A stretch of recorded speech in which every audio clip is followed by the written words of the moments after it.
तो देखिए, आज की जो क्लास है वो हमारे पास में है हमारे क्लास 10th का पोएम चैप्टर नंबर 4 है हमारे पास में, और जिसका नाम है हमारे पास from the diary of Anne Frank. सभी विद्यार्थी जानते होंगे डायरी क्या होती है ना। जैसे कि आप कभी देखो तो अपने डेट जो होती है, जिसमें अपने पूरे साल भर का लेखा जोखा रिकॉर्ड जो अपन रखते हैं वो क्या कहलाती है हमारे पास में डायरी। जैसे नया साल आता है तो हम एक डायरी परचेज करके लेके आते हैं, पूरे साल भर हमने क्या क्या किया हम रोजाना की जो डिटेल्स है उस डायरी के अंदर डालते हैं। तो कुछ ऐसी ही डायरी जो है वो हमारे पास किसकी निकल के आ रही है, यहाँ से एन फ्रैंक की।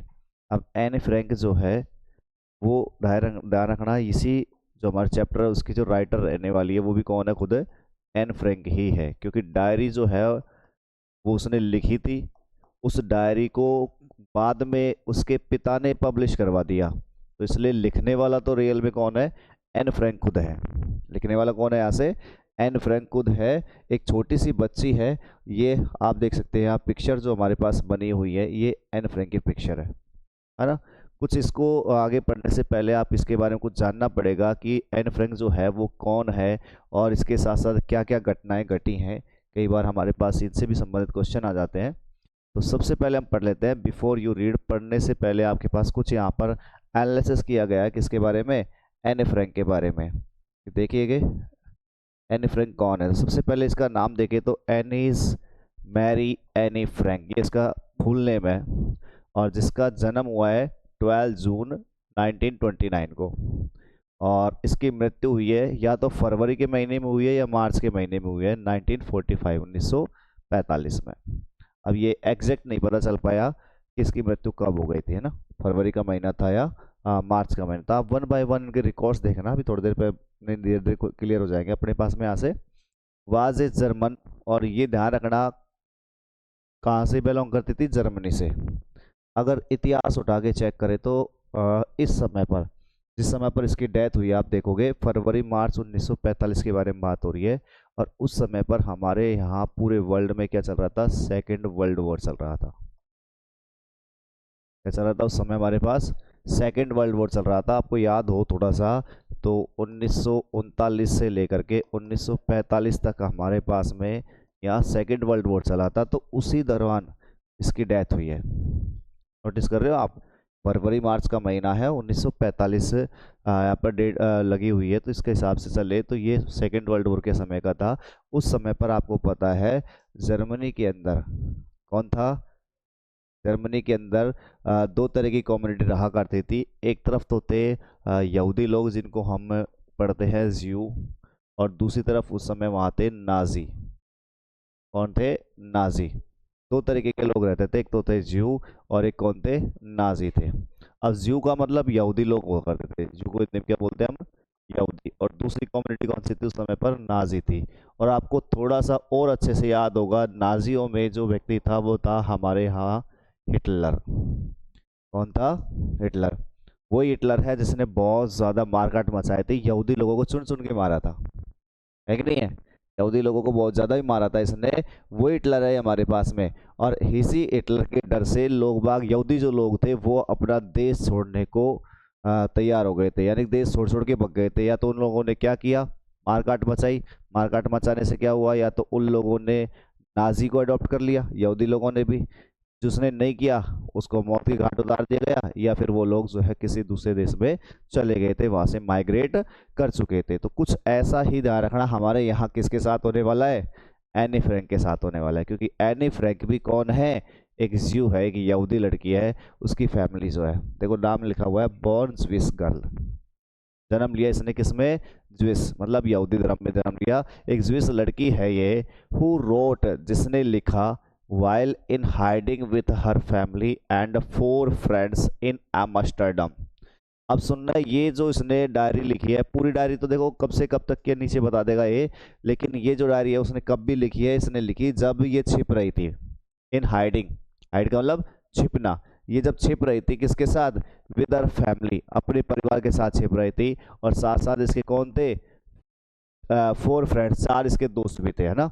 4 फ्रेंड्स के 4 दोस्त थे। कहाँ छिपे हुए थे उस समय पर, एम्स्टर्डम में छिपे हुए थे। एम्स्टर्डम नीदरलैंड की राजधानी हुआ करती थी, एम्स्टर्डम नीदरलैंड आपने नाम सुना, एक देश है, वहाँ ये चले गए थे, एम्स्टर्डम में छुपे हुए थे during the German occupation of the Netherlands in world war second. आ गया वर्ल्ड वॉर सेकेंड।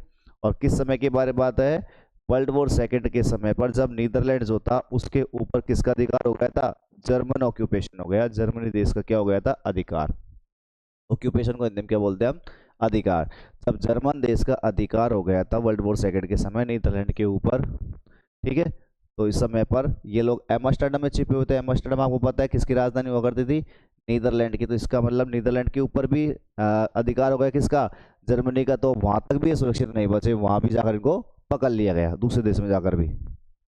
उसके बाद क्या होता है, her family had moved to Amsterdam after the Nazi gained power in Germany. आपको पता है उसका परिवार जो था वो खुद भी, उसका परिवार के साथ साथ खुद भी मूव टू एम्स्टर्डम। कहाँ चले गए ये, एम्स्टर्डम चल गए। कब, after the Nazi gained power in Germany, जब नाजी लोगों ने पावर मतलब शक्ति स्थापित कर ली, नाजी लोग जो थे सत्ता में आ गए, उन्होंने पावर प्राप्त कर ली जर्मनी के अंदर। आपको पता है नाजी लोगों में कौन था उस समय पर, हमारे पास हिटलर था। मतलब हिटलर ने एक तरीके से पूरे देश के ऊपर अपना प्रभुत्व हासिल कर लिया।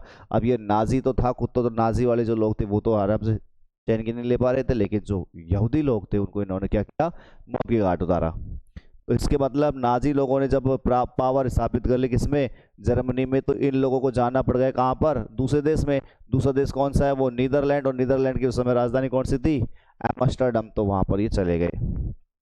उसके बाद क्या होता है, बट वर ट्रैप्ड, लेकिन उन लोगों को वहां भी जाके पकड़ लिया गया। देख लो, बट वर ट्रैप्ड, उनको वहां के जाके ट्रैप कर लिया गया, पकड़ लिया गया। When the Nazi occupation extended into the Netherland, जब नाजी लोगों का अधिकार जो था वो एक्सटेंड हो गया था, एक्सटेंड का मतलब बढ़ गया था, कहाँ तक बढ़ गया था, इनटू द नीदरलैंड, नीदरलैंड तक बढ़ गया था। तब वहाँ पर भी वो जो जाकर के फंस गए थे, उनको वहाँ पर भी ट्रैप कर लिया गया।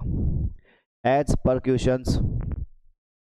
Persecution against the Jewish population increased, और जैसे जैसे परसिक्यूशन अत्याचार, परसिक्यूशन को क्या बोलते हैं हिंदी में, अत्याचार, जैसे जैसे अत्याचार जो था किसके against, against the Jewish population, Jewish जो लोग थे, ज्यूइश जो जनसंख्या थी उसके खिलाफ जितना ज़्यादा अत्याचार जो था वो इंक्रीज बढ़ता गया, वैसे वैसे the family went into the hiding, वैसे वैसे ये परिवार जो था ये छिपने चला गया। इन जुलाई 1942, कब तक छिपता रहा ये, जुलाई 1942 तक। आप देखोगे जुलाई 1942 तक तो ये छिपता रहा इन हिडन रूम, किसी हिडन रूम में, पहले से मतलब कोई हिडन रूम था उनके पास में, वहाँ ये छिपे रहे in her father's Otto Frank's office building. और ये हिडन रूम कहाँ था, इसके पिता जिसका नाम है ओटो फ्रैंक, इसका नाम क्या है आपको पता है, Anne Frank.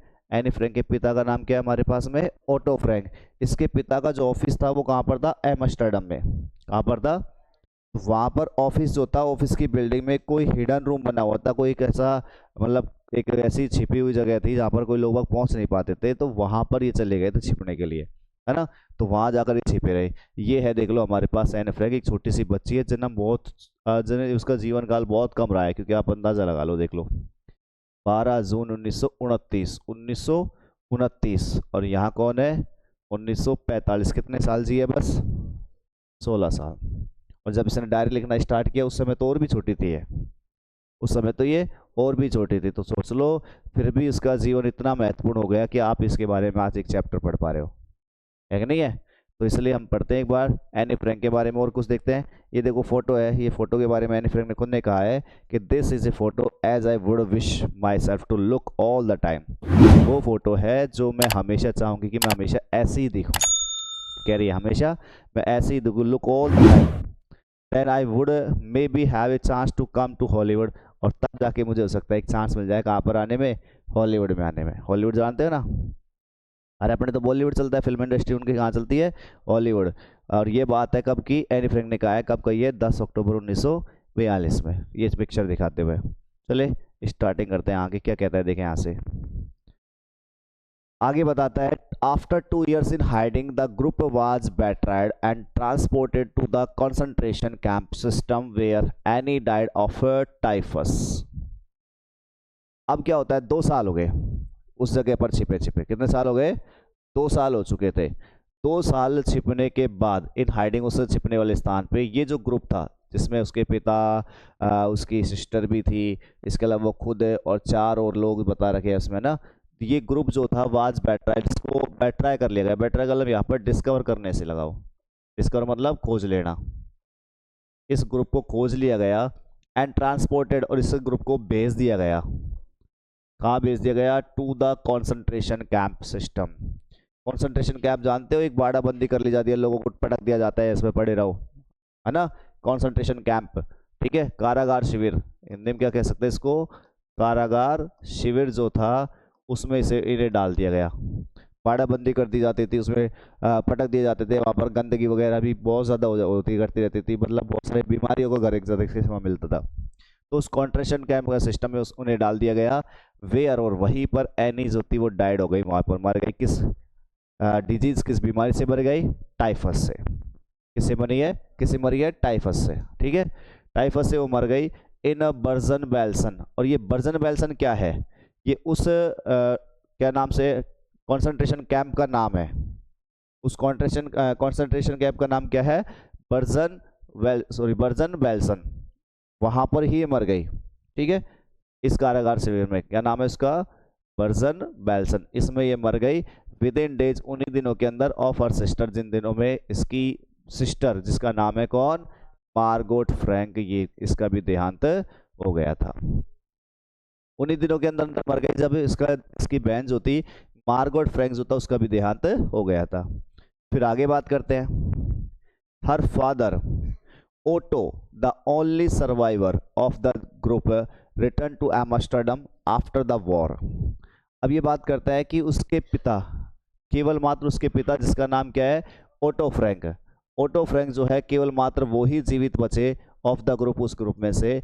Return to Amsterdam, जो बाद में कहाँ लौट आए?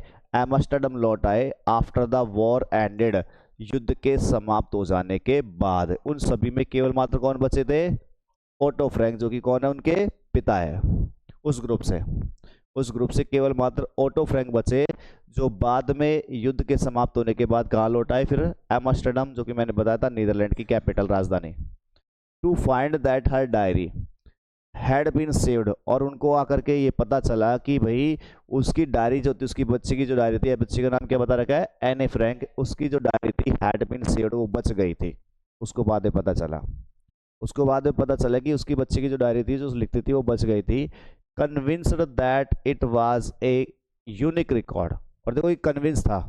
कन्विंस का मतलब ये एक तरीके से बहुत ज़्यादा आश्वस्त था कि भाई ये जो डायरी है ना, एक बड़ी यूनिक डायरी है, बड़ी बेजोड़ डायरी है और बहुत अच्छी डायरी है, ये बहुत अच्छा काम करेगी। इस बात से वो क्या था? कन्विंस था। कन्विंस बोले तो आश्वस्त था, वो आश्वस्त था इस बात से कि भाई it was a unique record, इस डायरी के अंदर बड़ा यूनिक रिकॉर्ड है।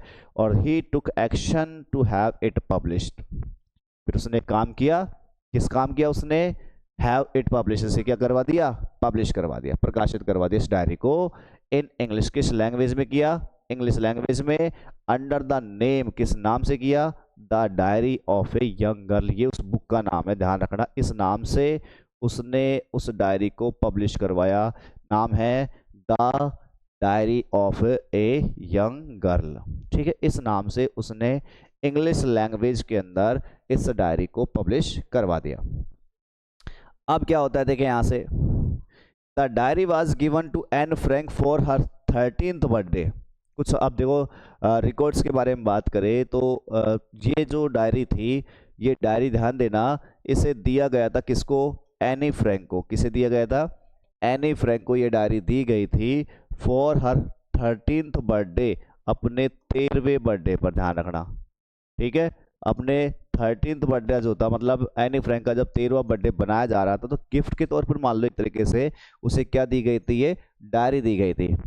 And chronicles the events of her life from 12 June 1942 until its final entry of 1 अगस्त 1944। और सुन लो भाई, ये कहती है कि डायरी उसको 13वें बर्थडे पर दे दी गई। उसके बाद में क्या हुआ? इस डायरी के अंदर क्रॉनिकल्स का मतलब रिकॉर्ड रखना, क्रॉनिकल्स का मतलब रिकॉर्ड रखना। इस डायरी में रिकॉर्ड था। कब तक का रिकॉर्ड है इसमें? The events of our life, उसके जीवन की घटनाओं का रिकॉर्ड है इसमें। कब से कब तक की? 12 जून 1942 से। इसमें जो फाइनल एंट्री है, अंतिम जो एंट्री है वो कब तक की है? इसमें अंतिम एंट्री है 1 अगस्त 1944 तक की। तो यहाँ तक की इसमें फाइनल एंट्री है। 1944 के बाद में कोई एंट्री उसमें नहीं की गई है। ठीक है, डेथ उसकी फरवरी या मार्च 1945 में हुई है, लेकिन लास्ट जो एंट्री है वो केवल कब तक की है? 1 अगस्त 1944 तक की है। It was eventually translated from its original Dutch into many languages. अगर हम देखें तो इसे वस्तुतः आखिरकार इसे ट्रांसलेट किया गया था फ्रॉम इट्स ओरिजिनल डच। अगर हम देखें तो इसकी ओरिजिनल लैंग्वेज तो कौन सी है? डच है। कौन सी है? डच। इसकी ओरिजिनल लैंग्वेज डच थी। इसे बाद में ट्रांसलेट कर दिया गया इनटू मैनी लैंग्वेजेस, बहुत सारी भाषाओं में, बहुत सारी भाषाओं में इसे ट्रांसलेट कर दिया गया। And became one of the world's most widely read books. और यह बन गई, क्या बन गई? संसार में सबसे ज़्यादा पढ़ी जाने वाली किताबों में से एक बन गई है फिर बाद में। There have also been several films, इसके ऊपर कई सारे फिल्में भी बनी, है ना। There have also been several films, इसके ऊपर कई सारे फिल्में भी बनी है, बहुत सारी फिल्में बनी है इसके ऊपर। एंड टेलीविजन, और इसके अलावा हम बात करें टेलीविजन प्रोडक्शंस भी हुए इसके ऊपर, मतलब आप देखते हो धारावाहिक सीरियल वगैरह जो है टेलीविजन पे चलते रहते हैं, वो भी बने हुए हैं। और साथ ही साथ थिएट्रिकल प्रोडक्शन, थिएट्रिकल मतलब नाटक, नाटक के मतलब तरीके से फिल्मी दुनिया जो अपने पास स्टेज पे परफॉर्म किया जाता है, वैसे भी प्रोडक्शन इसमें हुए हैं। And even the an opera, और यहाँ तक एक नाटक भी चला है इसके ऊपर। क्या चला है? एक नाटक, ओपेरा भी चला है। बेस्ड ऑन द डायरी, ये सब किसके ऊपर बेस है? उस डायरी के ऊपर। ये सब किसके ऊपर आधारित है? उसी डायरी के ऊपर ध्यान रखना। आगे कहता है described as the work of a mature and insightful mind, the diary provides an intimate examination of daily life under Nazi occupation. अब इसमें है क्या वो सुन लो। डेस्क्राइब, वर्णन किया गया, as the work of a mature and insightful mind. Mature, mature मतलब ऐसा लगता है जैसे कि इसके अंदर एक बहुत परिपक्व और इनसाइट माइंड है। इनसाइट माइंड का मतलब एक तरीके से आंतरिक जो अपना दिमाग होता है, परिपक्व के साथ साथ अपना आंतरिक दिमाग, मतलब कह सकते हैं एक बहुत अच्छा दिमाग जो है, उसके कार्यों को यहाँ वर्णन किया गया। द डायरी, इस डायरी में प्रोवाइड्स किए गए हैं इंटीमेट एग्जामिनेशन। इंटीमेट का मतलब अपन कह सकते हैं क्लोज, बिल्कुल नज़दीक, बिल्कुल close examination of daily life, अपने रोजाना के जीवन के बारे में सूक्ष्म से सूक्ष्म जो अवलोकन है वो यहाँ पर हमारे पास में इस डायरी के अंदर प्रोवाइड किए गए हैं। अंडर द नाजी ऑक्यूपेशन, कब के? जिस समय पर नाजी लोगों का अधिकार था, उस समय पर किस प्रकार से हमारी डेली लाइफ चला करती थी, उसके ऊपर बिल्कुल क्लोज जो हमारे एग्जामिनेशन हुए हैं उनके बारे में यहाँ पर सारी बातें प्रोवाइड की गई है।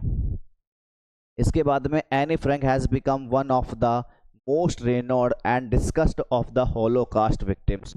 होलोकास्ट जान रहे हो, जिस समय पर बहुत ज़्यादा नुकसान होता है, बहुत ज़्यादा प्रलय आ जाती है एक तरीके से, उस समय पर जितने लोग विक्टिम हुए थे, शिकार हुए थे, उनके द्वारा सबसे ज़्यादा प्रसिद्ध और सबसे ज़्यादा डिस्कस की जाने वाली किताबों में से एक किताब कौन सी है? एनी फ्रैंक की है। ठीक है, होलोकास्ट विक्टिम्स का मतलब विध्वंसकारी जो शिकार हुए थे उस समय पर प्रलय आई थी, त्रिप्रलय मान लो, क्योंकि बहुत ज़्यादा मारकाट मचा दी गई थी यहूदी लोगों के ऊपर, तो उसमें जो सबसे ज़्यादा विक्टिम्स रहे थे उनके बीच में ये बहुत ज़्यादा प्रसिद्ध और बहुत ज़्यादा डिस्कस की जाने वाली किताब बन गई थी। कौन सी? Anne Frank. ठीक है, ये ऑल अबाउट हमने पढ़ा है किसके बारे में? ये हमने पढ़ा है एनी फ्रैंक के जीवन के बारे में। ये एनी फ्रैंक की बच्ची जो है उसके बारे में हमने यहाँ से ये सारी बातें पढ़ी है। चलिए अब स्टार्टिंग करते हैं हमारा चैप्टर, और चैप्टर में सबसे पहली लाइन कहती है writing in a diary is a really strange experience. Chapter starting कर रहे हैं। चैप्टर स्टार्टिंग में सबसे पहला वर्ड कहता है एक डायरी लिखना जो है वास्तव में बहुत ज़्यादा स्ट्रेंज एक्सपीरियंस है, बहुत ज़्यादा एक अजीब सा अनुभव देती है। क्या करना? डायरी लिखना। कौन कह रही है बात? Anne Frank. अब ये ध्यान रखना, एनी फ्रैंक ने लिखा हुआ वर्ड है, तो क्योंकि डायरी किसकी थी? एनी फ्रैंक की थी, तो एनी फ्रैंक ही लिखेगी पूरे चैप्टर को। जहां पर भी आई वर्ड यूज में किया जा रहा है, जहां पर भी मी यूज हो रहा है, वो ध्यान रखना किसके लिए हो रहा है? एनी फ्रैंक के लिए। ठीक है, एनी फ्रैंक के बारे में बात करेंगे हम यहाँ से। वो कहती है कि writing in a diary is a really strange experience for someone like me, मेरे जैसे किसी आदमी के लिए, मेरे जैसे किसी व्यक्ति के लिए एक डायरी को लिखना, एक डायरी में लिखना बहुत ही ज़्यादा वास्तव में एक अजीब सा अनुभव है। नॉट ओनली बिकॉज, ना केवल इसलिए, नॉट ओनली बिकॉज, ना केवल इसलिए क्योंकि आई हैव नेवर रिटन, मैंने कभी नहीं लिखा है एनीथिंग, कुछ भी बिफोर, इससे पहले। इसलिए नहीं कि मैंने इससे पहले कुछ नहीं लिखा, इसलिए नहीं है अजीब अनुभव। स्ट्रेंज एक्सपीरियंस के बारे में बात हो रही है ना, कि वो क्या कह रही है कि स्ट्रेंज एक्सपीरियंस रहा है, एक तरीके से बहुत ज़्यादा अजीब सा अनुभव है वास्तव में एक डायरी को लिखना। तो इसलिए नहीं है स्ट्रेंज एक्सपीरियंस कि मैंने इससे पहले कुछ लिखा नहीं था, आई हैव नेवर रिटन, मैंने कभी नहीं लिखा एनीथिंग बिफोर, इससे पहले कुछ भी।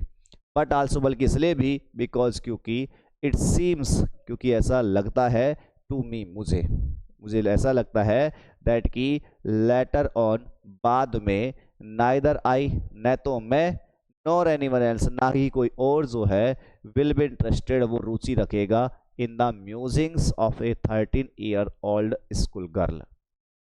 क्योंकि मुझे ऐसा लगता है कि ना तो बाद में मैं खुद ही और ना ही कोई और जो है उसे इस 13 साल की जो स्कूल की लड़की है, कितने साल की है ये, 13 साल की जो स्कूल की जो लड़की है, कौन के बारे में बात हो रही है, अपने खुद के बारे में। तो 13 साल की जो स्कूल की लड़की है उसके जो म्यूजिंग्स है, म्यूजिंग्स का मतलब विचार, थॉट्स, जो 13 साल की जो लड़की है उसके जो विचार है, थॉट्स है, उसके बारे में कोई, उसके बारे में कोई रुचि भी रखेगा। इसलिए ध्यान रखना, मेरे को ऐसा लगता है कि एक तरीके का क्या है, ये स्ट्रेंज एक्सपीरियंस है। पहली बात तो ये क्या कह रहा है कि भाई मैंने पहले कुछ लिखा ही नहीं, एक बात तो ये कह रहा है मैंने पहले से पहले कुछ नहीं लिखा। दूसरी बात, मुझे ऐसा लगता है कि जैसे या तो मैं खुद भी या कोई दूसरे और व्यक्ति जो पढ़ने वाले होंगे वो दिलचस्पी नहीं लेंगे एक 13 साल की लड़की के विचारों को पढ़ने में। आगे क्या बात करता है, ओ वेल, ठीक है कोई ना, उसने कह दिया ओ वेल, ठीक है कोई दिक्कत ना, इट डजेंट मैटर, मुझे इस बात से कोई फर्क नहीं पड़ता, कोई मेरे इन विचारों को पढ़े या ना पढ़े, कोई इंटरेस्ट ले या ना ले, इट डजेंट मैटर, से कोई फर्क नहीं पड़ता। आई फील लाइक राइटिंग, मुझे तो बस ये फील होता है, मैं तो ये एक तरीके से फील कर रही हूँ लाइक राइटिंग, कि मैं तो क्या करूँगी, लिखना करूँगी, लेखन करूँगी, तो मुझे पसंद है लिखना, तो मैं इस काम को करूँगी। I have an even greater need to get all kinds of things off my chest। एक फ्रेज आ रहा है, देखना यहाँ से, ये कह रहा है oh get all kinds of thing off my chest, इन सारी चीज़ों को मेरे चेस्ट के ऊपर से हटाने की बात हो रही है, मतलब एक तरीके से अपना मन हल्का करने के बारे में बात हो रही है। ये जो फ्रेज है to get all kinds of things off my chest, इसका मतलब क्या रखेंगे, अपने मन को हल्का करना, अपने मन को हल्का करना। तो क्या कह रहे हैं यहां से, even I have, even I have and even I have a greater need, यहाँ तक कि मुझे एक बहुत ज़्यादा आवश्यकता भी है, बहुत बड़ी आवश्यकता है, बहुत ज़्यादा आवश्यकता है क्या करने की, अपने मन को हल्का करने की। भाई मेरे ऊपर तो ऐसा लग रहा है ना कि मैं कोई बोझ लेके बैठी हूँ, मुझे एक डायरी लिखनी है, मैं मन ही मन में कर रही हूँ, लेकिन फिर मुझे ये बात याद आने लग जाती है कि मैं कैसे लिखूँ, ये तो अजीब सा लगेगा, बाद में मेरी किताब को कोई नहीं पढ़ेगा, फिर बोझ तो है मेरे ऊपर। मुझे डायरी लिखना पसंद है और मैं अपने मन के बोझ को क्या करूँगी, हल्का करूँगी। उसने ऐसा ठान लिया, इस चीज़ की उससे ज़्यादा बड़ी ज़रूरत थी, ठीक है।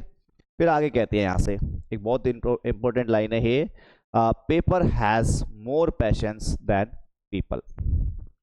पेपर, कागज़, पेपर जो है, कागज़ जो है, हैज़ मोर पैशंस, उसमें ज़्यादा धैर्य होता है, देन पीपल, लोगों के बजाय।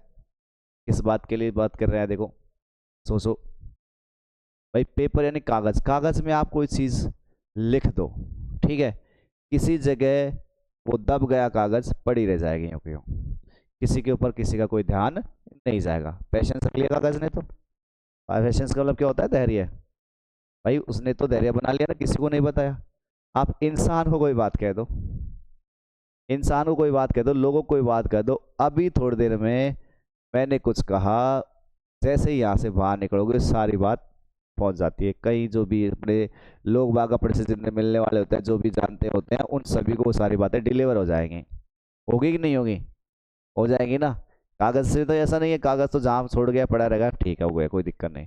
इसलिए बात कही गई है कि paper has more patience than people, कि कागज के अंदर ज्यादा धैर्य होता है बजाय किसके, लोगों के। और बड़ी अच्छी बात भी कही है, ये ध्यान रखना, paper has more patience than people, कि कागज जो होता है जिनके अंदर ज्यादा पेशेंस मतलब सब्र कह दो, ज्यादा धैर्य कह दो, किसके बजाय, लोगों के बजाय।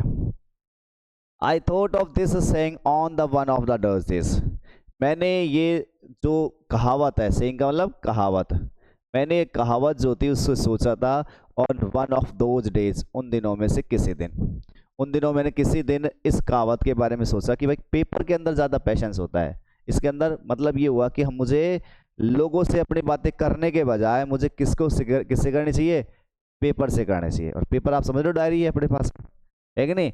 तो मैंने यही सोचा किसी दिन कि मैं इस कहावत को यूज़ में लेती हूँ।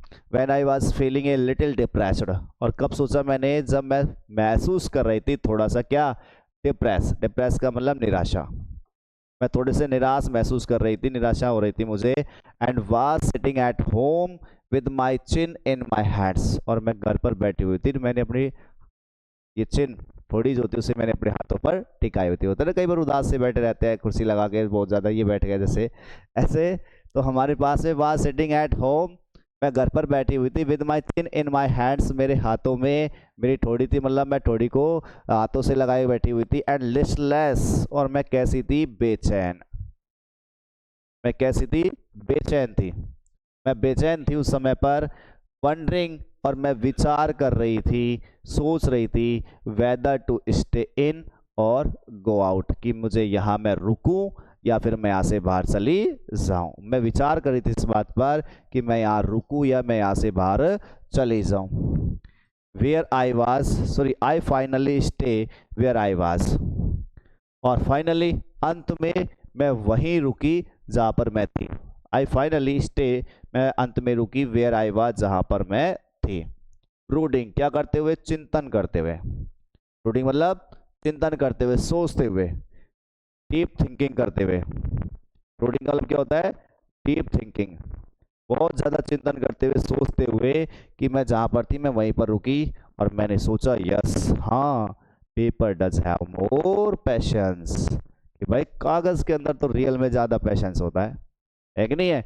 लोगों से कहोगे तो हंसी भी उड़ाएंगे, लोगों से कहोगे तो हंसी भी उड़ाएंगे, देखेगा कि ये से बड़े सोचता है।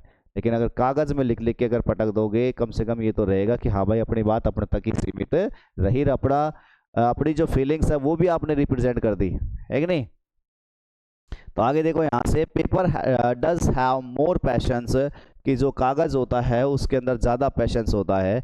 मैंने ये बात फिर से महसूस की। And since I am not planning to let anyone else read this stub back notebook grandly referred to as a diary, और since चूंकि आई एम नॉट प्लानिंग, मैं कोई प्लान नहीं कर रही थी, मैंने कोई ऐसी योजना नहीं बना रखी थी, टू लेट एनीवन एल्स, कि किसी और व्यक्ति को रीड पढ़ने दिया जाए, this stiff backed notebook. Stiff back समझ रहे हो, स्टिफ बैक का मतलब मोटा कवर जो होता है, जिल्द जिसे पर कहते हैं, क्या बोलते हैं, जिल्द। अब आपको पता है डायरी का जिल्द कैसे होता है, कितना मोटा होता है ना, स्टिफ बैक्ड, तो बहुत मोटा जिल्द जो था, ये जिल्द वाली जो हमारे पास में डायरी जो थी, इस डायरी को मैं किसी और को पढ़ने दूं, ऐसा मैंने प्लान नहीं किया हुआ था। और grandly refer to as a diary, और ध्यान रखना बड़े शान के साथ इस वस्तु को, इस मोटे जिल्द वाली नोटबुक को क्या कहा जाता है, डायरी कहा जाता है। क्या कहा जाता है, इस मोटे जिल्द वाली वस्तु को डायरी कहा जाता है। ये नोटबुक जो बोली है ना उसने, स्टिफ बैक्ड नोटबुक, इसका मतलब किससे है, उसका डायरी से।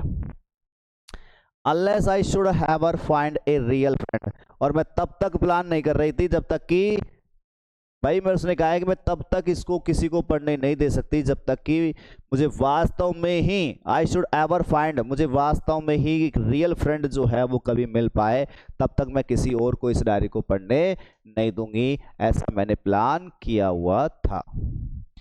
It probably want made a bit of difference, और शायद इससे किसी और व्यक्ति में इतना ज़्यादा क्या नहीं होगा, डिफरेंस भी नहीं देने वाली ये थी।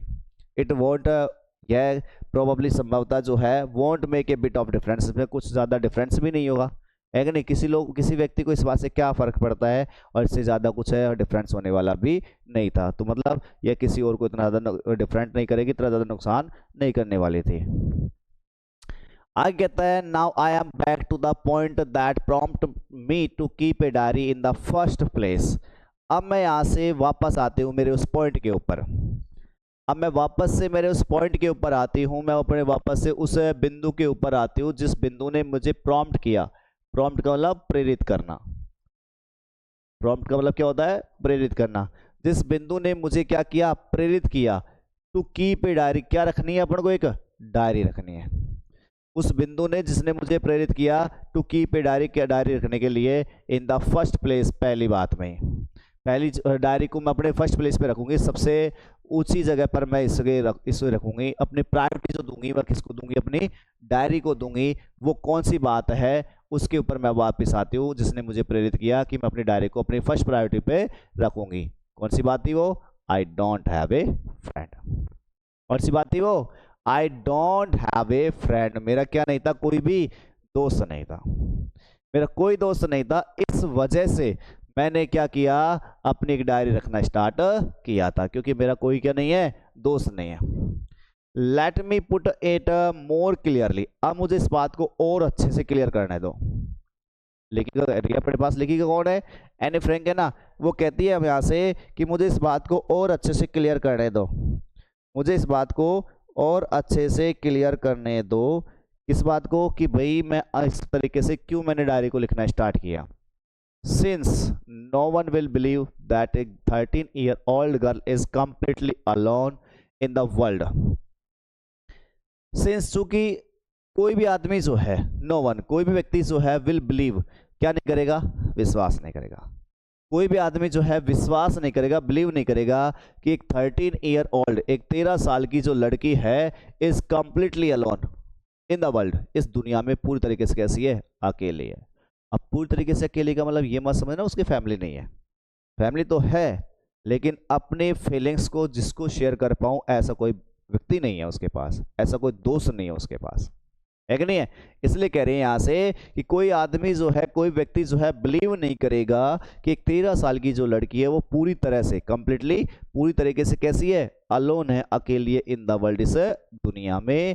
एंड आई एम नॉट, हालांकि ध्यान रखना मैं अकेली नहीं हूँ। आई एम नॉट, मैं अकेली नहीं हूँ, लेकिन वैसे लिटरली देखा जाए तो मैं अकेली हूँ, क्योंकि मेरे पास अपनी फीलिंग्स को शेयर करने के लिए कोई मेरा दोस्त नहीं है। आई एम नॉट, मैं वैसे अकेली नहीं हूँ। आई हैव लविंग पेरेंट्स, मेरे पास मेरे प्यार करने वाले माता पिता है, तो अकेली तो कैसे हो सकती है? आई हैव लविंग पेरेंट्स, मेरे पास मेरे प्यार करने वाले माता पिता है। 16-year-old सिस्टर, 16 साल की मेरी बहन, बड़ी बहन है मेरे पास में, जिसका नाम आया था, क्या नाम था? मार्गोट फ्रैंक, है ना। And there are about 30 people I can call friends, और यहाँ आस पास कितने लोग हैं? 30 लोग हैं जिन्हें मैं क्या कह सकती हूँ? फ्रेंड्स कह सकती हूँ। यानी कि वो कॉन्सेंट्रेशन कैंप में है इस समय। वहाँ पे है, कॉन्सेंट्रेशन कैंप में है इस समय पर, जहाँ पर उसके पास उसके साथ साथ और कितने लोग हैं? 30 और लोग हैं जिनको मैं क्या कह सकती हूँ? फ्रेंड कह सकते हूँ। आई हैव ए फैमिली, मेरे पास मेरा खुद का परिवार है। लविंग आंट्स, प्यार करने वाली मेरी चाचियाँ। एंड ए गुड होम, और एक अच्छा खासा क्या है? घर है। इन सब के बावजूद भी क्या कह रही है? अपने आप को अलोन, क्या कहा उसने? अपने आप को अलोन कहा है, अकेले कहा है। नो, नहीं, ये सब ठीक है, ये उसके फैमिली के अंदर है, लेकिन फिर भी नहीं। ऑन द सरफेस, अगर अपने धरातल पे बात करूं तो I seem to have something, I seem to have everything, मुझे ऐसा लगता है कि मेरे पास सब कुछ है। अगर मैं धरातल पे देख के बात करूं कि भाई मेरे पास माँ है, पिता है, चाची है, भाई, सॉरी भाई तो नहीं, इसमें सिस्टर है, सब कुछ है मेरे पास, ऐसा लगता है धरातल पे, तो I seem to have everything, मेरे पास सब कुछ है। Except my one true friend, सिवाय किसके? एक ट्रू फ्रेंड के। सिवाय किसके? एक ट्रू फ्रेंड, एक सच्चा दोस्त है, उसकी कमी है। एक सच्चा दोस्त है, उसकी कमी है, सिवाय उसके। एक्सेप्ट का मतलब क्या होता है? के सिवाय। एक्सेप्ट मतलब के सिवाय, किसके सिवाय? एक सच्चे दोस्त के सिवाय सब कुछ है मेरे पास।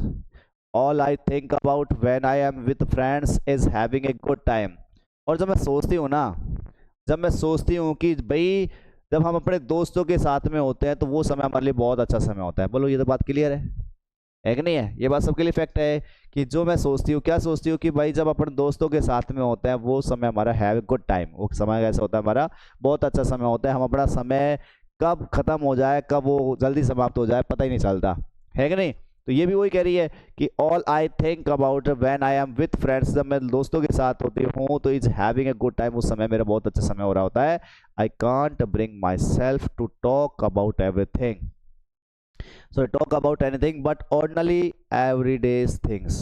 ये कहता है, सॉरी ये कहती है कि I can't bring myself to talk about anything, मैं किसी चीज़ के बारे में बात नहीं कर सकती, but on ordinary everyday things, सिवाय किसके, ऑर्डिनरी एवरीथिंग डे थिंग्स, बेटा बातें नहीं, कि भाई मैं रोज़ाना की जो चीज़ें हैं ना, एवरीथिंग ऑर्डिनरी थिंग्स, मतलब वो प्रत्येक रोज़ाना की, प्रत्येक दिन की जो चीज़ें हैं, सामान्य सी जो बातें, उनके सिवाय किसी और किसी विषय के ऊपर मैं बात नहीं करूँगी, ये कह रहा है खुद तो। We don't seem to be able to get any closer and that's the problem. हम नहीं समझ आते, we don't seem to be able to get any closer, हम किसी भी चीज़ के इतने ज़्यादा क्लोज नहीं हो पाते हैं, और that is the problem, यही क्या है उस चीज़ की सबसे बड़ी समस्या है। इसलिए हम केवल और केवल सामान्य जीवन के अलावा किसी और चीज़ के ऊपर अपने इतनी ज़्यादा बात नहीं करते। मे बी हो सकता है इट इज़ माई फॉल्ट, ये मेरी ही गलती हो, दैट कि we don't confide in each other, कि हम एक दूसरे में इतने ज़्यादा क्या नहीं करते, विश्वास नहीं करते। कन्फाइड मतलब विश्वास करना, हम एक दूसरे में इतना ज़्यादा विश्वास नहीं करते। इन एनी केस, चाहे मामला कुछ भी रहा हो, इन एनी केस चाहे मामला कुछ भी रहा हो, that's just how things are, बस यही है जो चीज़ें ऐसी हैं, चाहे मामला कैसा भी रहो, दैट्स जस्ट हाउ थिंग्स, बस यही चीज़ें हैं जो इस प्रकार से हैं। एंड अनफॉर्चुनेटली, और दुर्भाग्य से, they are not liable to change, और दुर्भाग्य से इनको बदलने की जो संभावना है वो नहीं है। लायबल का मतलब क्या होता है, संभावना, दुर्भाग्य से इन चीज़ों को चेंज करने की संभावना कैसी है, बिल्कुल कम है। दिस इज वाई, और यही वजह है, आई हैव स्टार्टेड डायरी, मैंने क्या लिखना स्टार्ट कर दिया, डायरी लिखना मैंने स्टार्ट किया। यहां से आगे बढ़ते हैं। To enhance the image of this long awaited friend, in my imagination I don't want to jot down the facts in this diary the way most people would do, but I want to diary to be my friend and I am going to call this friend Kitty. समझ में बेटा यहां से, to enhance the image of long awaited friend, this long awaited friend, ये बहुत लंबे से इंतजार किया हुआ दोस्त, बहुत देर से, बहुत लंबे समय से मैंने क्या किया है, इसका इंतजार किया है, ये मेरा दोस्त। अब किसके बारे में बात हो रही समझ जाओ, ये कौन सा दोस्त है, उसकी डायरी है। कौन सा दोस्त है इसकी, वो डायरी। ये जो डायरी है, इस डायरी को इसने बहुत लंबे समय से इंतजार किया, इसलिए ध्यान रखना उसके लिए वर्ड आ रहा है। तो to enhance the image, image का मतलब इसकी छवि, इसकी एक तरीके से पोजीशन जो है उसको बढ़ाने के लिए, एनहांस का मतलब क्या होता है, बढ़ाना, इसकी डायरी की जो छवि है इसको बढ़ाने के लिए, इन माई इमेजिनेशन, मेरी कल्पना में, मेरी ही कल्पना में इस डायरी की जो छवि है उसको बढ़ाने के लिए, I don't want to jot down, मैं नहीं चाहती क्या करना, जॉट डाउन करना। जॉट डाउन का मतलब संक्षेप में लिखना, जॉट डाउन का मतलब क्या होता है, संक्षेप में लिखना। मैं संक्षेप में लिखना नहीं चाहती, द फैक्ट्स, उन तथ्यों को, इन दिस डायरी, इस डायरी के अंदर, द वे, उस तरीके से, मोस्ट पीपल वुड डू, जिस तरीके से ज़्यादातर लोग करते हैं। ज़्यादातर लोग जो है डायरी के अंदर अपने फैक्ट्स को क्या कर देते हैं, संक्षेप में लिख देते हैं, उस तरीके से मैं अपनी इस डायरी के अंदर उन फैक्ट्स को संक्षेप में लिखना बिल्कुल भी नहीं चाहती। But I want the diary, बल्कि मैं तो ये चाहती हूँ कि जो डायरी है, टू बी माई फ्रेंड, वो क्या बने, मेरी दोस्त बने। क्या बने, मेरी दोस्त बने। मैं तो ये चाहती हूँ कि जो डायरी है वो मेरी क्या बने, दोस्त बने। And I am going to call this friend, और मैं इस डायरी को पुकारने वाली हूँ, किस नाम से, किट्टी के नाम से। इस डायरी को मैं किस नाम से पुकारने वाली हूँ, किट्टी के नाम से मैं इस डायरी को पुकारने वाली हूँ। Since no one would understand a word of my stories to Kitty, if I were to plunge right in, I would better provide a brief sketch of my life much as I dislike doing so. आगे कहती है लेखिका हमारे पास में, since no one would understand, चूंकि कोई भी आदमी जो है ना, कोई भी व्यक्ति जो है वो नहीं समझ पाएगा ए वर्ड, एक भी शब्द ऑफ माई स्टोरीज, मेरी कहानियों का, टू किट्टी, जो कहानी मैंने किसके लिए लिखी है, किट्टी के लिए। किट्टी क्या समझ में आ रही है, डायरी है। तो किट्टी के लिए जो डायरी में सॉरी किट्टी के लिए जो कहानियां मैंने लिखी है उसका कोई भी शब्द जो है कोई भी व्यक्ति समझ नहीं पाएगा। If I were to plunge right in, अगर मैं इसे क्या करूंगी, प्लंज राइट कर दूंगी। प्लंज राइट का मतलब है सीधे तरीके से लिख देना। प्लंज राइट का मतलब क्या है, सीधी तरह से लिख देना।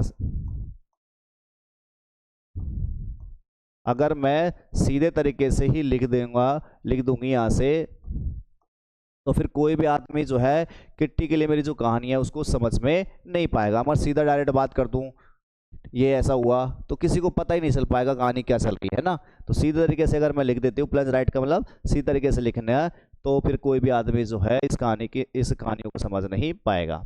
आई वुड बेटर प्रोवाइड, तो इससे अच्छा ये होगा कि मैं प्रोवाइड करवा दूँ। प्रोवाइड का मतलब देना, प्रदान करना। क्या दे दूँ, एक ब्रीफ स्केच, एक संक्षिप्त सा स्केच बना दो। स्केच समझ रहे हो, चित्रण होता है ना, कैरेक्टर स्केच, थोड़ा सा संक्षिप्त में आपको बता दिया जाता है।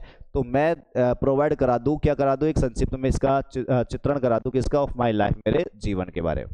मेरे जीवन के बारे में थोड़ा बहुत मैं आपको पहले ही बता दूं। Much as I dislike doing तो सो, लेकिन ध्यान देना वो खुद कह रही है यहाँ से कि मुझे उतना ही ज़्यादा बुरा लगता है जब मैं अपने बारे में कुछ बताती हूँ। तो ऐसा करना, डूइंग सो, ऐसा करना मुझे क्या करता है, डिसलाइक करता है। डिसलाइक कर लो, मुझे पसंद ये नहीं है, उतना ही पसंद नहीं है जितना कि मैं बता रही हूँ। अब अपनी लाइफ के बारे में थोड़ा सा बता रही है वो, अपनी लाइफ के बारे में क्या कहते हैं देखते हैं। कौन कौन है उसके जीवन में, किस तरीके से रोल चल रहा है, तो सुन लो। माई फादर, मेरे पिता। माई फादर, मेरे पिता। द मोस्ट एडोरेबल फादर, जो सबसे प्यारे पिता है। मोस्ट एडोरेबल, सबसे प्यारे। मेरे पिता जो सबसे प्यारे पिता है। आई हैव एवर सीन, जो मैंने कभी देखे हैं उनमें सबसे प्यारे कौन है, मेरे फादर है।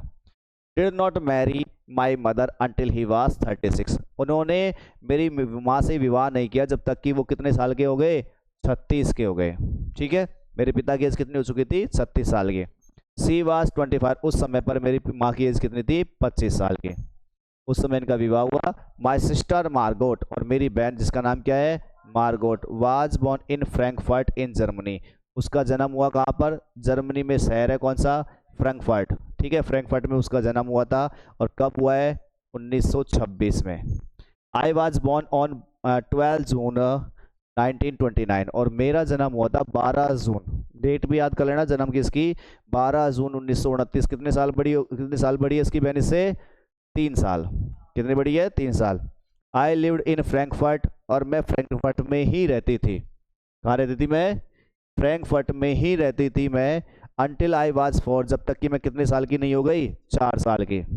मैं 4 साल की नहीं हो गई तब तक मैं कहाँ पर रहती थी, फ्रैंकफर्ट में रहती थी। माई फादर एमिग्रेटेड, मेरे पिता जो थे उन्होंने एमिग्रेट कर लिया। एमिग्रेट का मतलब प्रवास करना, चले जाना। ठीक है, कहाँ चले गए थे, टू हॉलैंड। कहाँ पर चले गए, हॉलैंड। मेरे पिता जो थे वो प्रवास कर गए, कहाँ चले गए, हॉलैंड चले गए। इन 1933, 1933 में, मतलब 4 साल की थी मैं उस समय पर, 4 साल की थी उस समय पर मेरे पिता जो थे कहाँ चले गए, हॉलैंड चले गए। My mother Edith Hollander Frank, मेरी माँ जिसका नाम है Edith Hollander Frank, went with him, वो भी उन्हीं के साथ चली गई टू हॉलैंड। कहाँ पे, हॉलैंड में। इन सितंबर, कौन से महीने में चली गई, सितंबर के महीने में। ठीक है, सितंबर 1933 में उसके माता पिता कहाँ चले गए थे, हॉलैंड में। ठीक है, उसके बाद बात करते हैं। While Margot and I were sent to Aachen, जबकि मार्गोट को और मुझे दोनों बहनों को मुझे भेज दिया गया कहाँ पर, आकेन में। ठीक है, to stay with our grandmother, हमारी दादी के साथ में रहने के लिए, हमारी दादी के साथ रुकने के लिए हम दोनों कहाँ भेज दिया गया था, आकेन में। मार्गोट वेंट टू हॉलैंड इन दिसंबर, अब मार्गोट जो थी वो दिसंबर के महीने में हॉलैंड चली गई। एंड आई फॉलोड इन फरवरी, और जबकि मैं कौन से महीने में गई, फरवरी के महीने में। मार्गोट जो है दिसंबर के महीने में चली गई वहाँ पर अपने माता पिता के पास में, और मैं कौन से महीने में गई हूँ, फरवरी के महीने में। और कब गई हूँ फरवरी के महीने में? When I was plunked down on the table as a birthday present for Margot, क्योंकि उस समय क्या था, मार्गोट का फरवरी के महीने में जन्मदिन था। क्या था? जन्मदिन था। और जन्मदिन के उपहार के तौर पर मुझे वहाँ उस टेबल के ऊपर क्या कर दिया गया, सरप्राइज गिफ्ट के तौर पर पटक दिया गया। एक तरीके से बहन को सरप्राइज गिफ्ट यही दिया कि हाँ भाई तुम्हारी बहन यहाँ पर रहेगी, अब आपको बर्थडे के प्रेजेंट के तौर पर ये दिया गया। प्लंज डाउन का मतलब पटक दिया गया, कहाँ पर? टेबल के ऊपर। फिर आगे क्या कहता है? I started right away at the Montessori nursing school, और मैंने कहाँ जाना स्टार्ट कर दिया? मोंटेसरी नर्सिंग स्कूल में मैंने आ जाना स्टार्ट कर दिया। वहाँ पे कहाँ पे? हॉलैंड में चली गई मैं भी, है ना। आई स्टे देयर, मैं वहीं पर रुकी, अंटिल आई वाज 6, जब तक कि मैं कितने साल की हो गई? 6 साल की। जब तक कि मैं कितने साल की हो गई? 6 साल की मैं वहीं पर रुकी। उसके बाद एट विच टाइम, इस समय पर, I started in the first form, मैं कौन सी क्लास में आ गई? फर्स्ट क्लास में। इस समय पर मैं कौन सी क्लास में आ गई थी? फर्स्ट क्लास में आ गई। In the 6th form my teacher was Mrs Kuperus, और उसके बाद जब मैं छठी क्लास में थी, कौन सी क्लास में? छठी क्लास में थी, 6th फॉर्म में थी, छठी क्लास में थी, उस समय पर मेरी टीचर थी कौन? मिसेस कूपरस। क्या नाम थी? मिसेस कूपरस, ये उसका नाम था। द हेड मिस्ट्रेस, ये कौन थी? हेड मिस्ट्रेस थी, प्रधानाध्यापिका थी। कौन थी ये? हेड मिस्ट्रेस, प्रधानाध्यापिका थी। At the end of the year, और जैसे ही साल समाप्त हुआ, साल के समाप्ति पर, we were both in tears, हम दोनों की आंखों में क्या थे? आंसू थे। जैसे ही साल समाप्त हुआ, हम दोनों की आंखों में क्या थे? आंसू थे। As we said a heartbreaking farewell, क्योंकि हम सभी ने कहा था उसे क्या? हार्ट ब्रेकिंग फेयरवेल, ये उनकी हृदय को तोड़ देने वाली विदाई थी। मतलब मिसेस कूफरेस जो थी वो उस स्कूल से फेयरवेल ले लिया था, उनका वहाँ से क्या हो गया था? विदाई हो गई थी। तो इसलिए ये विदाई कैसी थी? हार्ट ब्रेकिंग थी, हृदय को तोड़ने वाली थी। ठीक है, मिसेस कूपरेस जो कि मुझे बहुत ज़्यादा लगाव करती थी, हम दोनों एक तरीके से फ्रेंडली मैनर में थे, हम दोनों की आंखों में आंसू थे जब हमने कहा था उसे क्या? Heartbreaking farewell. In the year, अब बात करें in the year, sorry in the summer of 1941, 1941 की गर्मियों में, ग्रैंडमा फेल इल, मेरी दादी जो थी वो बीमार पड़ गई। And had to have an operation, और उनका क्या करना पड़ा? ऑपरेशन करना पड़ा। 1900 कौन से में? 41 की गर्मियों में, 1941 गर्मियों में मेरी दादी माँ जो थी वो बीमार पड़ गई, उन्हें उनका ऑपरेशन करवाना पड़ा। So my birthday passed with a little celebration, और इसीलिए मेरा बर्थडे जो था वो लिटिल सेलिब्रेशन के साथ ही गुजर गया। लिटिल सेलिब्रेशन समझ रहे हो? नाम मात्र का सेलिब्रेशन। वैसे कोई एक बात कैंडल जला दी होगी, वैसे ही बता दिया गया, कोई खास सेलिब्रेशन नहीं हुआ, नाम मात्र का सेलिब्रेशन हुआ, और ऐसे मेरा बर्थडे चला गया। ग्रैंड माँ डाइड इन जनवरी 1942, ग्रैंड माँ जो थी वो उसका देहांत हो गया। कब देहांत हो गया? 1942 जनवरी में, 1942 की जनवरी में। नो वन नोज, कोई नहीं जानता, how often I think of her, मैंने कितना ज़्यादा सोचा उसके बारे में। कोई नहीं जानता इस बात को कि मैंने कितना ज़्यादा सोचा था मेरी दादी माँ के बारे में, कितनी बार मैंने सोचा था। एट स्टिल लव यू, और स्टिल लव हर, और अभी तक मैं उससे प्यार करती थी, मेरी दादी से मैं। दिस बर्थडे सेलिब्रेशन इन 1942, और 1942 में जब मेरा बर्थडे सेलिब्रेशन हुआ, was intended to have make up for the other, तो ये इसलिए किया गया था कि दूसरा जो बर्थडे था उसकी थोड़ी बहुत क्या की जाए? भरपाई की जाए। पिछला बर्थडे जो था वैसे ही चला गया था, तो अगला जो 1942 का मेरा बर्थडे था उसको इसलिए भी किया गया था कि दूसरा जो बर्थडे गया था उसकी क्या किया जाए? मेकअप किया जाए, उसका भरपाई की जाए। इसीलिए क्या हुआ? Grandma's candle was lit along with the rest, इसलिए अन्य सारी मोमबत्तियों के साथ साथ, रेस्ट का मतलब शेष बची हुई जो मोमबत्ती उनके साथ साथ एक कैंडल, एक मोमबत्ती जो थी वो किसके लिए? ग्रैंड माँ दादी के लिए भी लिट की गई, जलाई गई थे। द फोर ऑफ अस, हम चारों, कौन कौन? माता पिता और दोनों के दोनों में और Margot, are still doing well, हम चारों चलो अभी तक बिल्कुल सही चल रहे हैं। And that brings me to the present days, और यही चीज़ जो है मुझे लाती है आज की उस डेट के ऊपर, और वो डेट है कौन सी? 20 जून 1942, 20 जून 1942 की आज की डेट है। And the solemn dedication of my diary, और ये डेट जो है मेरी इस डायरी के लिए एक बहुत ज़्यादा गंभीर सा समर्पण है। डेडिकेशन का मतलब क्या होता है? समर्पण। आज की डेट जो है मेरे लिए एक तरीके से सिंसियर का मतलब बिल्कुल सच्चा, आज के लिए मुझे बहुत ज़्यादा सिंसियर, मतलब एक बहुत सच्चा समर्पण जो है आज की डेट है मेरे लिए, इस डायरी के लिए है। और आज हम इस डायरी के लिए पढ़ेंगे करते हैं यहाँ से। अब देखो ये हमारे पास में डेट देख लो कौन सी है, सैटरडे 20 जून 1942 की। ये हमारे पास दिन कौन सी आ गई, सैटरडे 20 जून 1942, ये वो दिन है। और किसके लिए लिख रही है, देखो एक डियरेस्ट किट्टी। किट्टी क्या आपको पता है क्या है, हमारे पास में वो डायरी है। उस डायरी का नाम क्या रखा हुआ है उसने, किट्टी। तो क्या कहती है देखो डायरी को, मतलब इसका कोई रियल फ्रेंड्स तो है ही नहीं है, हमने पहले ही पढ़ा, वास्तविक दोस्त इसका कोई है नहीं है। तो क्या बात कर रहे हैं यहाँ से कि our entire class is quaking in its boots. Quack का मतलब क्या होता है वैसे, कंपन करना। क्वैक का मतलब क्या होता है, कंपन करना, कांपना।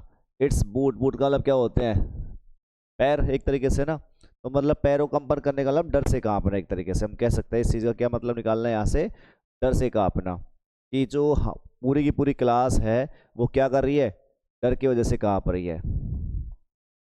डर से कांपना, पूरी क्लास जो है वो डर की वजह से कांप रही है। क्यों कांप रही है, the reason of course is the forthcoming meeting in which the teachers decide who will move up to the next form and who will kept back.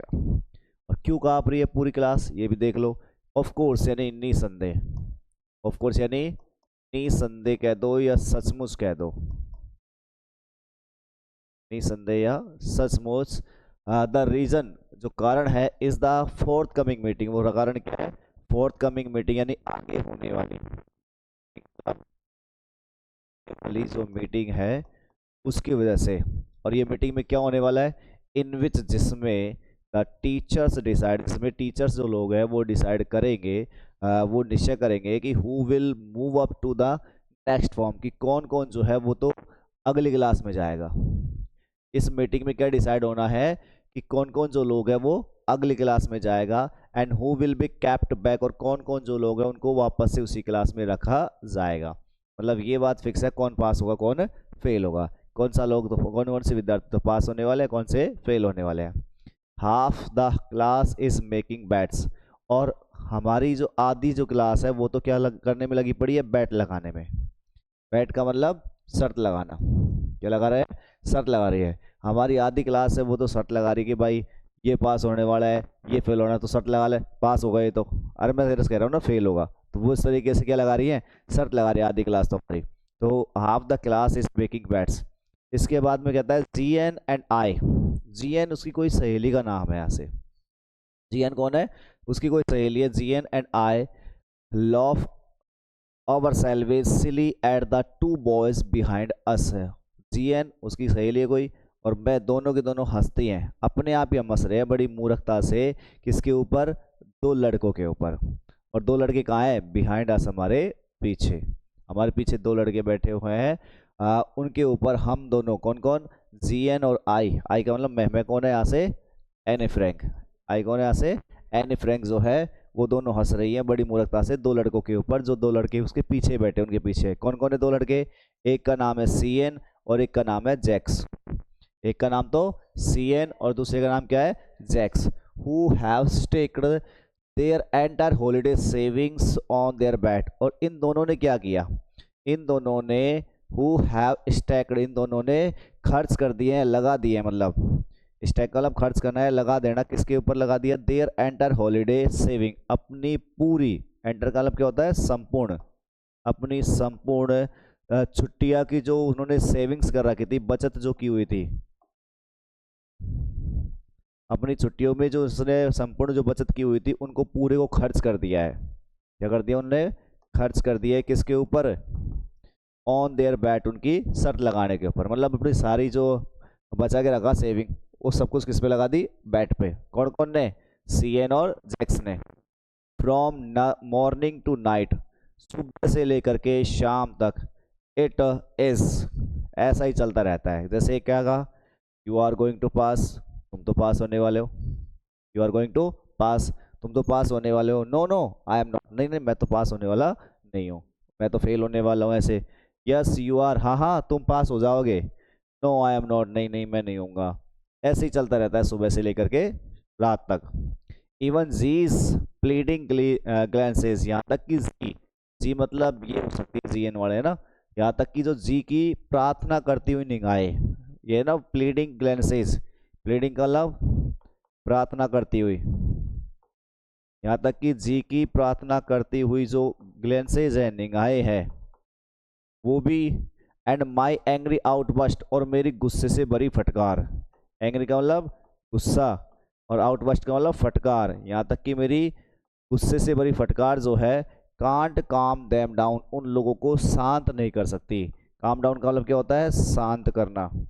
भाई यहाँ तक कि जी है ना, उन लोगों से निवेदन करती है, भाई शांत हो जाओ, शांत हो जाओ। मैं गुस्से में देखने लग जाती हूँ, उसके बाद भी ये लोग जो है वो क्या नहीं होते? शांत नहीं होते। सारे दिन भर यही चल रहा है। इफ़ यू आस्क मी, अगर आप मुझसे पूछोगे, there are so many dummies, तो इस क्लास में इतने सारे क्या है?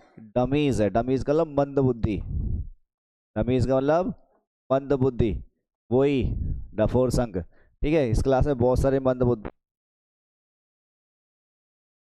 एक क्वार्टर ऑफ द क्लास, एक क्वार्टर ऑफ द क्लास का मतलब 1/4 भाग। ठीक है, एक क्वार्टर का मतलब कितना होता है? 1/4, मतलब 1/4 भाग, मतलब कितने परसेंट हो गए? 25%। तो इस क्लास के 25% विद्यार्थियों की क्या है? इनमें मंद बुद्धि है। शुड बी कैप्ट बैक, मेरे हिसाब से तो उन्हें वापस रखा जाना चाहिए, वापस उसी क्लास में होना चाहिए, इनको पास नहीं करना चाहिए। उसने कहा है कि अगर मेरी बात करें, मुझसे पूछोगे, तो इस क्लास में बहुत सारे मंद बुद्धि बालक हैं, और क्लास में कितने हैं? वो लगभग अबाउट एक quarter of the class, class के 1/4 भाग, 1/4 भाग मतलब 25% विद्यार्थी ऐसे हैं जो को वापस से उसको उन्हीं क्लासेज में रखना चाहिए। But teachers are the most unpredictable creatures on earth, लेकिन तुम तो जानते ही हो कि जो टीचर्स होते हैं, टीचर्स का मतलब जो अध्यापक होते हैं, वो इस इस पूरी पृथ्वी के ऊपर सबसे ज्यादा अनप्रिडिक्टेबल, अनप्रिडिक्टेबल का मतलब जिसके ऊपर आप प्रिडिक्शन नहीं लगा सकते हैं, जिसका आप अंदाजा नहीं लगा पाते। समझ रहे हो बात को? एक तो होता है प्रिडिक्टेबल, आपने अनुमान लगा लिया, हाँ भाई इतना है। एक होता है अनप्रिडिक्टेबल, आप बिल्कुल अंदाजा नहीं लगा सकते, इसको हिंदी में कहते हैं अप्रत्याशित। क्या कहेंगे हिंदी में इसको? अप्रत्याशित। तो यानी कि हम कह नहीं सकते टीचरों के बारे में, टीचर को कोई भरोसा नहीं है, इनको सबको पास कर दे, यूँ कहना चाह रही है। हमने कहा कि भाई इस क्लास में इतने सारे विद्यार्थी हैं, कितने परसेंट? 1/4 भाग है ना, जो सारे सारे कैसे होने चाहिए? उसी क्लास में रखे जाने चाहिए। लेकिन भाई फिर भी हम टीचर्स के बारे में कह नहीं सकते, टीचर्स का कोई भरोसा नहीं है, इनको सबको क्या कर दे? पास कर दे। ये कहना चाह रही है यहाँ से कौन? हमारे पास एनी फ्रैंक। तो अभी पता नहीं है कि क्या होने वाला है, कौन पास होगा कौन फेल होगा यहाँ से। ठीक है, अभी तो हमें पता नहीं, क्योंकि टीचर्स खुद भी, तो हम कैसे टीचर्स को क्या बोला है उसने? अनप्रिडिक्टेबल बोला है। टीचर्स के ऊपर आप अंदाजा नहीं लगा सकते कौन से टीचर जो है किसको पास करेंगे, किसको फेल करने वाले हैं। तो आप टीचर्स जो है वो कैसे है? अनप्रिडिक्टेबल। आगे बात करते हैं अब। आई am not so worried about my girl friends and my self. अब वो कहती है यहाँ से कि मैं इतना ज़्यादा चिंतित नहीं हूँ। वरिड मतलब चिंतित, मैं इतना ज़्यादा चिंतित नहीं हूँ किसको लेकर के? मेरी सहेलियों को लेकर के, मुझे खुद को लेकर के। भाई हमें कोई दिक्कत नहीं है, हमें कोई दिक्कत नहीं है, हमें शायद ऐसा दिक्कत है नहीं कि हम फेल हो जाएंगे, तो मैं इतना ज़्यादा चिंतित नहीं हूँ मेरी सहेलियों को लेकर के या मुझे खुद को लेकर के। वी विल मेक इट, हम तो क्या करेंगे? हम मेक इट कर लेंगे, हम तो पास हो जाएंगे। मेक इट का मतलब किससे है? यहाँ से पास होने से। हम तो क्या हो जाएंगे? पास हो जाएंगे। हमें खुद को लेकर के चिंता नहीं है ये चीज़। The only subject I am not sure, केवल मात्र वो विषय जिसके बारे में मैं क्या नहीं हूँ? श्योर नहीं हूँ, आश्वस्त नहीं हूँ। अबाउट, जिसके बारे में मैं आश्वस्त नहीं हूँ, इज मैथ्स। वो सब्जेक्ट कौन सा है? मैथ्स है। कि मैथ को लेकर के मैं श्योर नहीं हूँ, हो सकता है कहीं मैथ में मैं थोड़ा डाउन रहे हूँ, है ना। ऑल एनीवे, एनीवे मतलब खैर, एनीवे को हिंदी में क्या बोलते हैं? खैर। खैर, ऑल वी कैन डू, जो हम कर सकते हैं, ऑल वी कैन डू जो हम कर सकते हैं, इज वो है, क्या कर सकते हैं हम? वेट, इंतजार। बस जो हम कर सकते हैं वो क्या कर सकते हैं? इंतजार कर सकते हैं। पता नहीं कौन पास होने वाला है, कौन फेल होने वाला है, मैथ को लेकर के थोड़ी मुझे दिक्कत है। खैर हम क्या कर सकते हैं? हम तो केवल वेट कर सकते हैं, इंतजार कर सकते हैं। अनटिल देन, तब तक, we keep telling each other, हम एक दूसरे को क्या करते रहेंगे? बताते रहेंगे। नॉट टू लॉस हर्ट, क्या करने के लिए?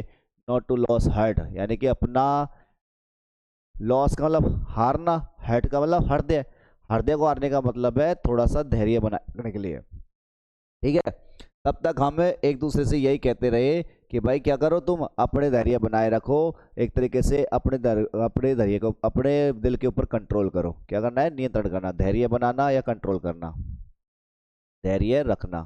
ठीक है, बस हमने एक दूसरे से यही कहते रहे कि कोई नहीं, कोई जो होना है हो जाएगा। I get along pretty well with my teachers. अब कहती है यहाँ से एनी फ्रैंक, क्या कह रही है कि I get along pretty well. Get along pretty well का मतलब है अपने रिलेशंस जो है अच्छे रखना, हैव ए गुड रिलेशन। ये क्या कह सकते हैं इसको अपन? Have good relation. मतलब मेरे जो जितने भी टीचर्स हैं, सभी जो टीचर्स हैं उनके साथ हमारे जो मेरे जो संबंध है वो कैसे काफ़ी अच्छे हैं। हमें जो रिलेशन है हमारे टीचर्स के साथ में वो कैसे है? गुड रिलेशन है। प्रीटी वेल का मतलब काफ़ी अच्छे हैं। ठीक है, आगे कहता है there are 9 of them. Total teachers कितने हैं? 9। कितने total teachers? 9 of them. Teachers की संख्या 9। 7 मैन एंड 2 वुमेन। 9 टीचर्स में 7 मेल टीचर्स और 2 फीमेल टीचर्स। अब एक टीचर का नाम आ रहा है यहाँ से, कौन सा है? Mrs Keesing, sorry Mr Keesing है। कौन है? Mr Keesing, the old fogey who teaches maths.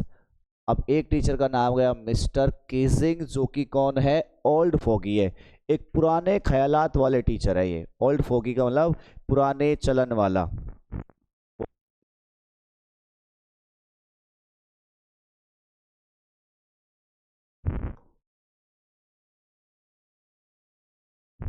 वो टीचेज मैथ्स, जो क्या पढ़ाते हैं? हमें मैथ्स पढ़ाते हैं। अब ये इसके बारे में बात होगी सारी जो अपने पास यहाँ के बाद इंसिडेंट होगा, किसके बारे में? मिस्टर कीजिंग के बारे में, जो कि एक पुराने ख्यालात वाले टीचर है जो हमें क्या पढ़ाते हैं? मैथ्स पढ़ाते हैं। वाज एनॉयड विथ मी, ये क्या थे? मुझसे गुस्सा थे। एनॉयड का मतलब क्या होता है? गुस्सा। ये मुझसे नाराज होते थे फॉर एज, यानी कि काफ़ी दिनों से, काफ़ी सालों से, मतलब कह सकते हो काफ़ी दिन, काफ़ी सालों से। क्यों? Because I talked so much, क्योंकि मैं बहुत ज़्यादा बात करती थी, क्योंकि मैं बोलती बहुत ज़्यादा थी क्लास में। आई टॉक सो मच, मैं बहुत ज़्यादा बात करती थी, इसलिए मिस्टर कीजिंग जो थे वो मुझसे बहुत ज़्यादा क्या थे? गुस्सा हुआ करते थे। ये इसका रीज़न था। आफ्टर सेवरल वार्निंग्स ही असाइन मी एक्स्ट्रा होमवर्क। अब कई बार आपको पता है टीचर्स तो वार्निंग देते ही देते हैं, है कि नहीं? अब टीचर्स वार्निंग देने के बावजूद भी मैं जब क्लास में शांत नहीं होती थी तो उन्होंने क्या किया? उन्होंने ही असाइन मी एक्स्ट्रा होमवर्क, उन्होंने मुझे घर के लिए अलग से एक्स्ट्रा होमवर्क और दे दिया। असाइन कलम निर्धारण कर दिया, मुझे क्या कर दे दिया? Extra homework. बिकॉज, क्योंकि आई टॉक सो मच, क्योंकि मैं बहुत ज़्यादा बात करती थी। आफ्टर सेवरल वार्निंग्स, कई सारी चेतावनी देने के बाद, वार्निंग्स को हिंदी में क्या बोलते हैं? चेतावनी। कई सारी चेतावनी देने के बाद उन्होंने निर्धारित कर दिया, क्या कर दिया? एन एक्स्ट्रा होमवर्क, मुझे क्या दे दिया? घर से अलग से एक होमवर्क कर दिया। क्या दिया तेरे होमवर्क में? एन ऐसे on the subject A chatter box. क्या दे दिया मुझे होमवर्क करने के लिए? एक क्या लिखना है? ऐसे लिखना है। ऐसे मतलब निबंध। ऐसे का मतलब क्या होता है? निबंध। एक निबंध लिखना है, किसके, किस विषय के ऊपर? विषय है ए चैटर बॉक्स। अब देखो इस विषय को देखो पहले, चैटर बॉक्स को। चैटर बॉक्स, चटपटर, बातूनी, समझ रहे हो? बातूनी मतलब एक तरीके से हमेशा चटपट चटपट लगी रहती है। उनका पूरा का पूरा डिब्बा, मतलब खुद के ऊपर दे दिया एक तरीके से। उसकी एक तरीके से मजाक बनाने की कोशिश की थी मिस्टर केजिंग ने कि तू कौन है? एक चैटर बॉक्स है, हमेशा चटपट चटपट लगी रहती है, चटपट लगी रहती है।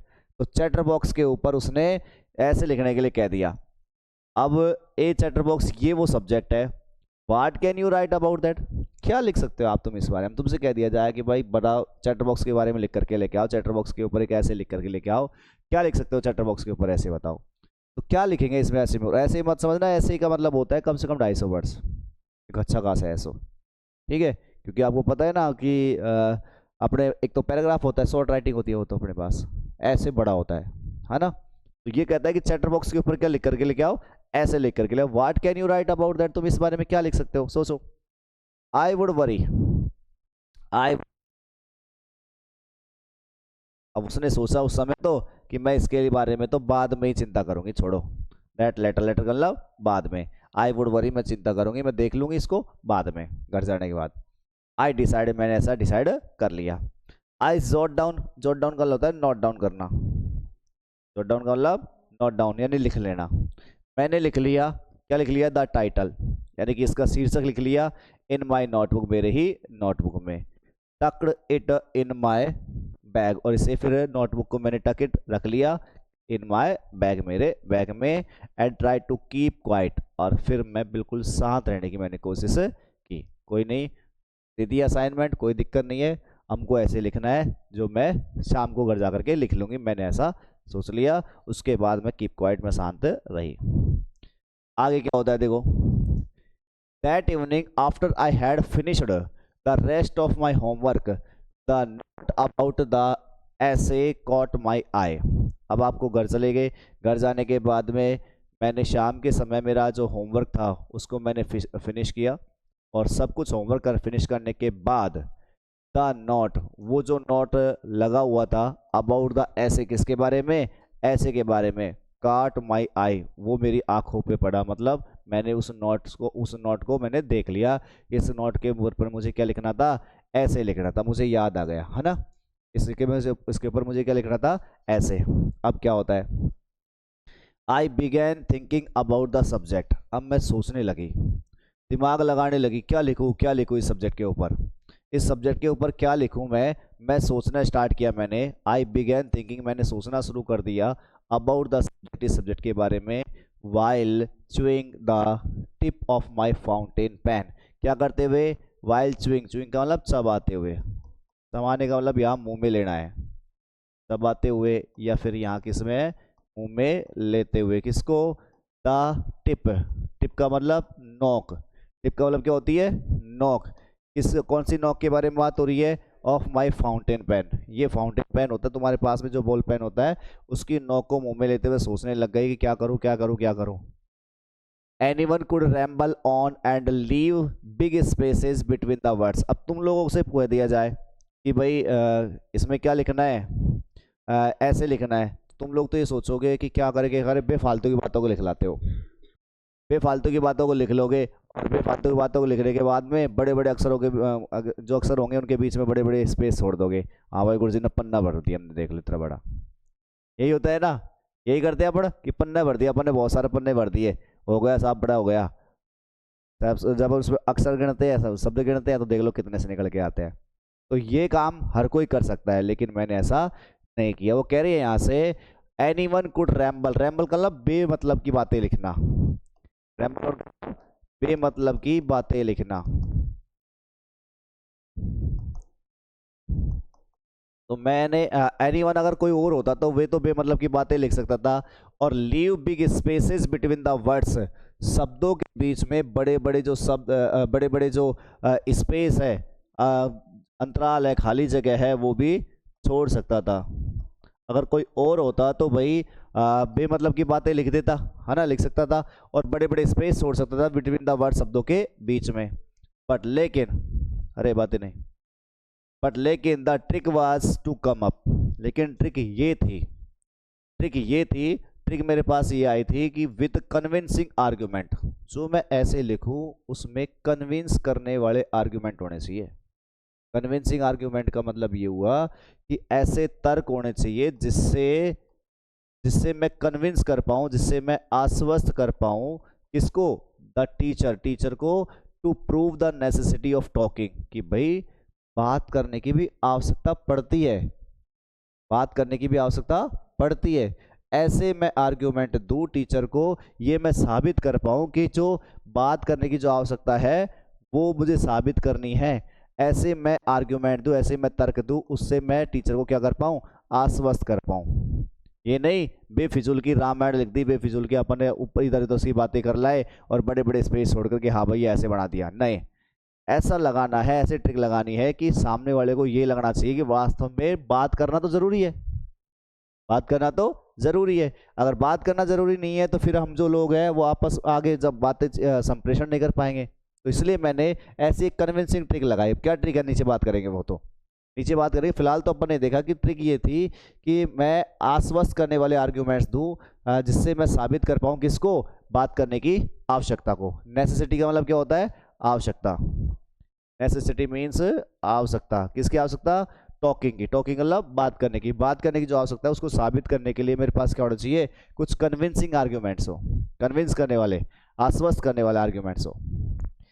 आई थॉट एंड थॉट, मैंने सोचा सोचा, सोचती रही मैं, देखा मैंने कि क्या लिखूं क्या लिखूं। आई थॉट एंड सडनली, और अचानक से, आई हैड एन आइडिया, अचानक से एक विचार आया मुझे। क्या आया? अचानक से एक विचार आया। I wrote the 3 page Mr Keesing had assign me, और मैंने कितने पेज लिख डाले? 3 पेज मैंने लिख डाले। किसके ऊपर? मिस्टर कीजिंग ने एड असाइन मी, जिसमें मुझे गृह कार्य दिया था, जिसके ऊपर मिस्टर कीजिंग ने मुझे गृह कार्य दिया था, उस पर मैंने 3 पेज लिख डाले। एंड वाज सेटिस्फाइड, और फिर मैं उससे क्या हो गई? संतुष्ट हो गई कि ठीक है ये सही है। मैं संतुष्ट हो गई इस चीज से कि ये बिल्कुल सही है, मेरे पास मैंने जो लिखा है वो बेटर है। आई आर्ग्यू दैट, अब देखो क्या तर्क दिया था उसने, क्या लिखा था उसने। बात करें ट्रिक होनी चाहिए कि भाई सामने वाले को साबित भी तो करना है कि बोलना जरूरी है। तो आई आर्ग्यू दैट, मैंने ये तर्क दिया कि talking is a students trade, कि बात करना तो एक विद्यार्थी का गुण होता है। अगर विद्यार्थी बात ही नहीं करेगा तो फिर अपने जैसे मान के चलो स्टेज वगैरह, तो वहाँ कैसे बोल पाएगा। तो क्या कहा मैंने कि बात करना तो क्या होता है, बोलना तो क्या होता है कि स्टूडेंट का गुण होता है। ट्रेट मतलब गुण, विशेषता कह दो, क्या कह सकते हो? विशेषता। तो बोलना तो एक तरीके से क्या है? स्टूडेंट की विशेषता है। And that I would do my best to keep it under control, और वो कहती है आगे कि मैंने इसे कंट्रोल करने की, इसे अपने नियंत्रण में लाने के लिए मैंने मेरी सबसे बेस्ट काम किया, मेरा सबसे बेस्ट दिया, मेरा सबसे अच्छा मैंने मेरा करने की कोशिश की, इस बोलने को कम करने के लिए, इसको कंट्रोल में लाने के लिए। ये कह रही है कौन? एनी फ्रैंक, कि वो कहती है कि मैंने इसको कंट्रोल करने के लिए मैंने सबसे अच्छा मेरा काम किया, बट लेकिन that I would never be able to cure myself, लेकिन मैं अपने आप का इलाज नहीं कर पाई, मैं अपने आप का इलाज नहीं कर पाई। ऑफ द हैबिट, किसकी? उस आदत की, मेरी जो बोलने की आदत है मैं उसका अपना इलाज नहीं कर पाई। सिंस चूंकि my mother talked as much as I did, चूंकि मेरी माँ जो थी ना वो भी उतनी ही बोला करती थी जितने की मैं बोलती हूँ। ये कह रही है यहाँ से कि मेरी माँ जो थी ना वो भी इतनी बोलती थी जितने की मैं बोलती हूँ। इसका मतलब ये गुण जो मिला मुझे किससे मिला है? मेरी माँ से मिला है। ये गुण जो मिला मुझे किससे मिला है? मेरी माँ से मिला है। और जो चीज़ आपको अब विरासत में मिली हो, पैतृक रूप से आई हो आपके पास में, तो वो चीज़ हो तो आप छूट सकती हो क्या? वो ही नहीं सकती। तो ये कह रहा है कि ये गुण तो मुझे किससे मिला है? मेरी माँ से मिला है, क्योंकि मैं अपने आप को रोक ही नहीं पाती, मैं अपनी इस आदत का मैं इलाज ही नहीं कर पाई, क्योंकि मेरी जो कि मेरी माँ जो थी वो बहुत ज़्यादा बोलती थी मेरी तरह ही। इफ़ नॉट मोर, अगर इससे ज़्यादा नहीं बोलती ना तो इतनी तो बोलती थी वो भी। इफ़ नॉट मोर, अगर वो इससे ज़्यादा नहीं बोलती थी तो इतनी तो बोलती थी जितनी मैं बोलती हूँ। तो इसलिए ये सब कुछ हुआ तो किससे हुआ? मेरी माँ के गुण की वजह से। And that there is not much, and that there is not much you can do about inherited traits. और आप तो जानते ही हो कि जो इनहेरिटेड का मतलब जन्मजात, इनहेरिटेड का मतलब जन्मजात, और ट्रेड का मतलब क्या होती है? गुण। और तुम तो जानते हो जो जन्मजात गुण होते हैं उसके बारे में आप कुछ भी ज़्यादा नहीं कर सकते ना। जो चीज़ आपके पास में विरासत में आया, आपसे पीढ़ी दर पीढ़ी आपके ऊपर हस्तांतरित होकर के आई हैं, उसमें आप ज़्यादा कुछ नहीं कर सकते। There is not much you can do about inherited traits, जो जन्मजात जो गुण होते हैं उनके बारे में आप कुछ ज़्यादा नहीं कर सकते, आप ये तो जानते ही है। इस तरीके से मैंने एक लॉजिक रख डाला। अब टीचर ने सोचा यार इसके तो खानदानी ऐसा ही है पुराना है कि नहीं है, तो ये तो बोलेगी। ठीक है, फिर देखते हैं क्या होता है। ये बता दिया, ये हमारे पास मिस्टर केसिंग है और ये हमारे पास साइड में एनी फ्रैंक है। Mister Keesing had a good laugh at my arguments. अब जब मिस्टर केसिंग ने जब देखा इस ऐसे को तो बड़े अच्छे से हंसने लगे मेरे इस तर्क के ऊपर, जो तर्क मैंने दिया था इस पर वो बहुत ज़्यादा हंसने लगे।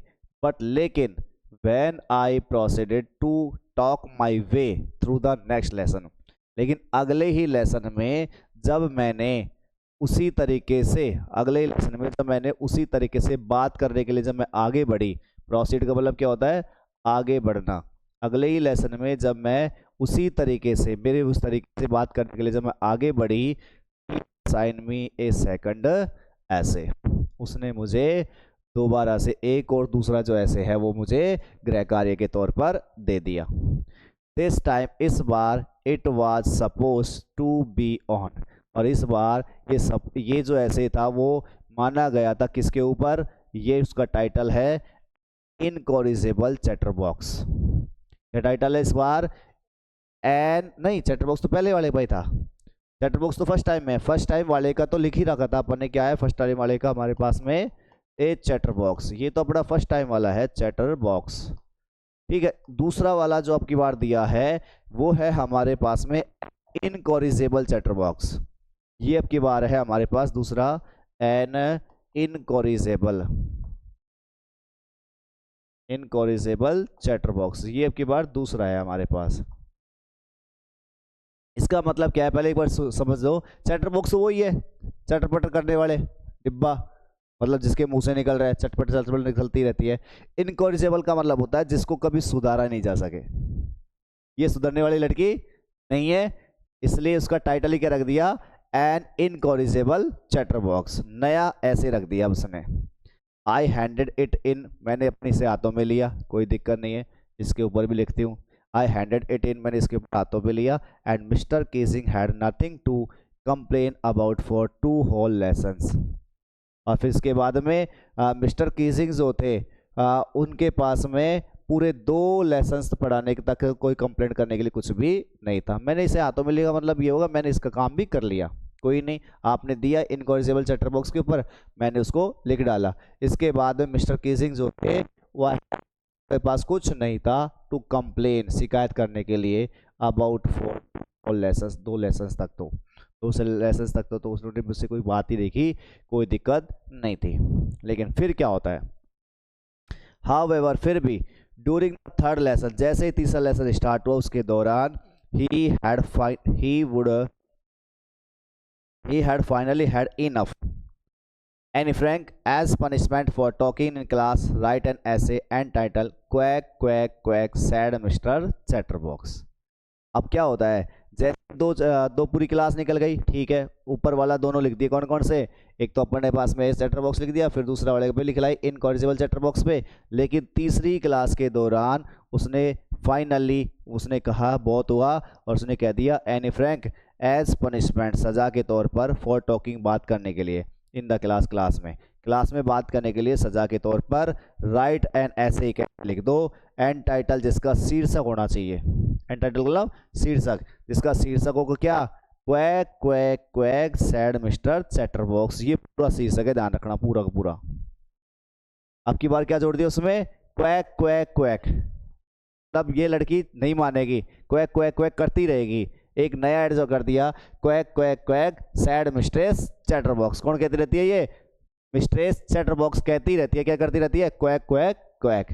अब अच्छी तरह से बाकी ढंग से मजाक बना दिया क्लास में, क्वैक क्वैक क्वैक करती रहती है सैड मिस्ट्रेस चैटरबॉक्स, ऐसा ऐसे लिखने के लिए कह दिया। कौन सा नंबर का था ये, 3rd नंबर का। आगे बात करते हैं क्या होता है, आगे कहता है द क्लास रोड। अब पूरी की पूरी क्लास जो थी वो रोर करने लगी, रोर का मतलब उस हंसी के फवारे फट पड़े, यूँ मान के चलो पूरी क्लास हंसने लग गई कि मज़ा आ गया, क्या बिगाड़ी है इसके ढंग से, है ना। द क्लास रोड, पूरी क्लास जो थी वो रोर करने लगी, हंसी से हंसने लग गई। I had to laugh too, और मैं खुद भी हंसने लग गई, मुझे भी हंसना पड़ा उन्हीं के साथ साथ। एनी फ्रैंक खुद भी हंसने लग गए। फिर I had to laugh too, मुझे भी हंसना पड़ा, दो हालांकि I had nearly exhausted my ingenuity on the topic of chatterboxes। हालांकि मैं जो थी वो लगभग एक्सॉस्ट कर चुकी थी। एक्सॉस्ट का मतलब क्या होता है, थकना। वैसे एक्सॉस्ट का मतलब क्या होता है, थकना, लेकिन यहाँ पर समाप्त होने के लिए लगाएंगे, यहाँ पर थकना या समाप्त होना। तो लगभग मेरे पास जो कुछ था, मेरी इंजेनिटी का मतलब वास्तविक चीज़ें, इंजेनिटी का मतलब वास्तविकताएं, वास्तविक बातें, मेरे पास जितनी भी मेरी वास्तविक बातें थी इस टॉपिक के ऊपर। कौन से टॉपिक के ऊपर, ऑन द टॉपिक ऑफ चैटरबॉक्सेस, क्योंकि 2 बार तो लिख चुके थे ना पहले ही, तो चैटर बॉक्सेस के टॉपिक के ऊपर जितने भी बात मेरे पास अच्छी अच्छी बातें, अच्छी मतलब वास्तविक जो बातें जो मैं लिख सकती थी वो लगभग लगभग अब क्या हो गई थी, समाप्त हो गई थी। कितना ऐसे लिख सकता है आदमी, वही तो फिर बाद में तो वापस रिपीट होगी वही आएंगी। अरे 2 बार ऐसे लिख चुकी है ना वो इस सब्जेक्ट के ऊपर, नया हर बार नया करना होता है ऐसे के अंदर, तो अब कहाँ से लेके आए इतना सारी चीज़ें। तो ये कहती है कि हालांकि इसके बाद में उस टॉपिक के ऊपर, कौन से टॉपिक के ऊपर, चैटर बॉक्सेस का जो टॉपिक था उसके ऊपर जो वास्तविक बातें थी वो लगभग लगभग क्या हो चुकी थी, समाप्त हो चुकी थी। It was time to come up with something else. अब समय आ चुका था कि कुछ क्या किया जाए, कुछ और किया जाए। समथिंग एल्स का मतलब कुछ और, एल्स का मतलब क्या होता है और, समथिंग एल्स कुछ और किया जाए। अब ये वो समय आ चुका था। समथिंग ओरिजिनल, और कुछ कैसे किया जाए, ओरिजिनल होना चाहिए, नहीं कोई कहीं से उठा के ला के पटक दिया, कॉपी कर ली, नकल कर लिया, साइड में से ले आया, कहीं से लाया, गूगल कर लिया हो है। समथिंग ओरिजिनल, कुछ ऐसा होना चाहिए जो मौलिक हो, वास्तविक हो, ऐसा हो मौलिक या वास्तविक। अब इस चीज़ में मेरी मदद की किसने, माय फ्रेंड सेन। किसने मदद की है मेरी इसमें, मेरी दोस्त है जिसका नाम क्या है, सेन। इस चीज़ में मेरी मदद की किसने, सेन ने। Who is good at poetry, और ये मेरी दोस्त जो है सेन, ये बहुत अच्छी है किसमें, पोइट्री के मामले में। किसमें अच्छी है ये, पोइट्री। पोइट्री मतलब कविता लिखने में। अब ये कविता लिखने में बड़ी अच्छी है, तो ये क्या करती है, पोइट्री के माध्यम से मेरी मदद करेगी। अब ऑफर्ड, इस सैन ने ऑफर किया, टू हेल्प मी, मुझसे मुझे क्या करना, मदद करना। इसने मुझसे कहा कि भाई मैं आपकी मदद कर सकती हूँ, तो इसने मुझे ऑफर दिया टू हेल्प मी, मेरी मदद करने के लिए। Write the essay from beginning, write the essay, इस ऐसे को लिखने के लिए, from beginning to end, beginning to end यानी शुरू से लेकर अंत तक, फ्रॉम बिगिनिंग टू एंड शुरू से लेकर अंत तक लिखने के लिए, इन वर्स, वर्स का मतलब काव्य में, वर्स मतलब क्या होती है, काव्य कह दो, कविता कह दो। तो भाई ऐसे है मान रहे हैं, ऐसे है मान रहे हैं, लेकिन इसे किसके फॉर्म में लिख दो, कविता के रूप में, वर्स फॉर्म में लिख दो, तो काफी मजा आएगा। मैं लिख दूंगी ऐसे, मतलब ये क्योंकि आपको पता है ना ये कविता के मामले में क्या है, बहुत अच्छी है इसमें, तो इसके पास पोइम बनाने में ज़्यादा समय इसको लगेगा नहीं। तो इसने कहा कि मैं तुम्हारे ऐसे लिखती हूँ, किस फॉर्म में, पोइम स्टाइल में, पोइट्री स्टाइल में। तो इस जैसे ही उसने मुझसे ऐसे कहा, आई जम्प्ड फॉर जॉय, तो मैं तो कूद पड़ी किससे, आनंद से। मज़ा आ जाएगा फिर तो अगर पोइम स्टाइल में लिख दिया तो इसको, है ना। Mister Keating was trying to play a joke on me, मैंने सोचा भाई मिस्टर कीजिंग जो मेरे ऊपर मजाक बनाने की कोशिश कर रहे थे, विद दिस रेडिकुलस सब्जेक्ट, इस बेतुके से विषय के ऊपर। रेडिकुलस का मतलब क्या होता है, बेतुका सा, बेकार सा।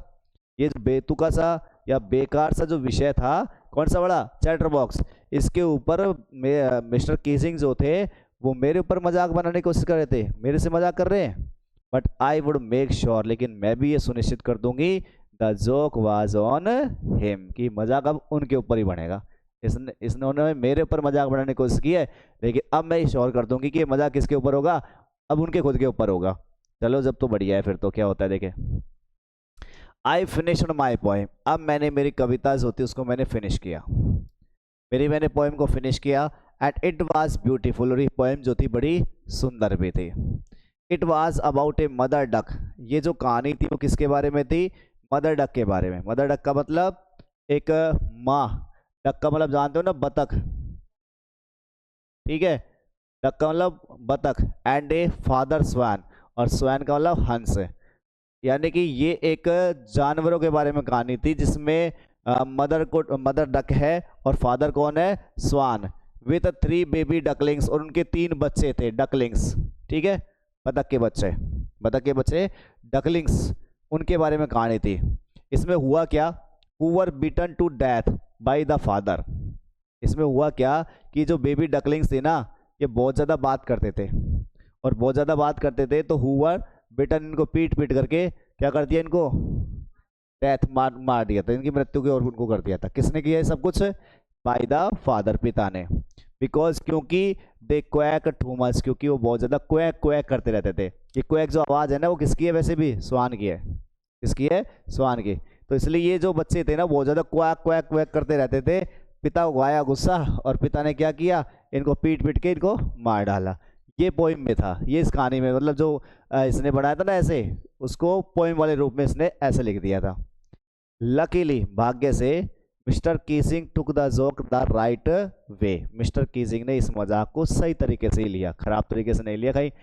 खुद के ऊपर ले लेता तो पूरी क्लास में मेरी हालत ख़राब कर देते, बट उन्होंने लकीली इस जोक को बहुत अच्छी तरीके से लिया। ही रीड द पोएम, उन्होंने इस कविता को पढ़ा टू द क्लास में, पूरी क्लास में इस पोएम को पढ़ा कि देखो कितनी अच्छी कविता लिख के लेके आई है। एडिंग, ऐड का मतलब जोड़ करते हुए, मिलाते हुए, क्या मिलाते हुए? हिज ओन कमेंट्स, अपनी खुद की टिप्पणी, अभी अपनी खुद की जो टिप्पणी थी उसको इसमें ऐड करते हुए। And to several other classes, और अन्य भी जो बहुत सारी क्लासेस थी, एज वेल, उनमें भी, एज वेल का मतलब भी, उनमें भी क्या की, इस पोएम को पढ़ा। मतलब अपनी क्लास में तो पढ़ा ही पढ़ा, दूसरी क्लास में भी लेके गए और उनको बताया कि हाँ देखो ये बच्ची को ये हमारे पास में होमवर्क के तौर पर ऐसे लिखने के लिए कहा था, इसके ऊपर क्या लिख करके लेके आई है। तो दूसरी क्लासेस में भी उन्होंने इस पोएम को जा करके पढ़ा। सिंस देन, तभी से आई हैव बीन अलाउड, तभी से मुझे अलाउ कर लिया गया है टू टॉक, बात करने के लिए। And have not been assign any extra homework, और इसके बाद में मुझे और अतिरिक्त जो गृह कार्य है वो असाइन नहीं किया, निर्धारित नहीं किया गया है।